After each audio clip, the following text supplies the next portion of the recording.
बिस्मिल्लाहिर्रहमानिर्रहीम। मेरा नाम तैयबा फ़राज़ है और ये मेरा यूट्यूब चैनल है और मैं एक गरीब सी टीचर हूँ। अगर आपको मेरी वीडियोस पसंद हैं तो प्लीज़ मेरे चैनल को लाइक और सब्सक्राइब कीजिएगा। मेरी काविशों को अगर आप लाइक करते हैं तो प्लीज़ इस चैनल को प्रमोट करने में मेरी हेल्प करें।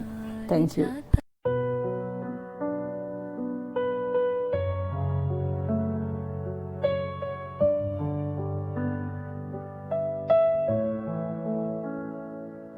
कभी ऐसा होता है कि इंसान हर तरफ से हार जाता है,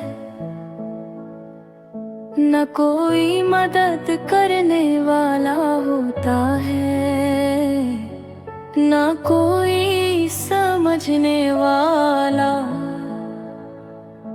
जिंदगी बोझ लगने लगती है और दिल टूट जाता है।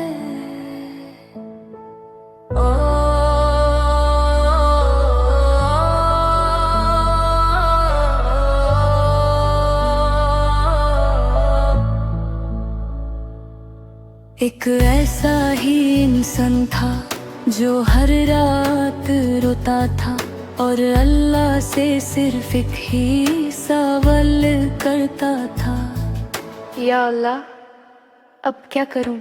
फिर एक दिन उसने सिर्फ एक जुमला कहा, हस्बी अल्लाहु व निअमल वकील, हस्बी अल्लाहु व निअमल वकील।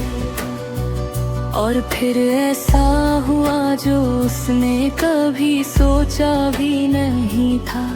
उसकी जिंदगी बदलने लगी, रास्ते खुलने लगे और उसे समझ आया कि जब बंदा सब छोड़ देता है और अल्लाह पर छोड़ देता है तो अल्लाह सब कुछ ठीक कर देता है। अगर तुम भी परेशान हो तो आज से ये कहना शुरू करो, हस्बी अल्लाहु व निअमल वकील, हस्बी अल्लाहु व निअमल वकील। और फिर देखो अल्लाह क्या करता है। ये हाथ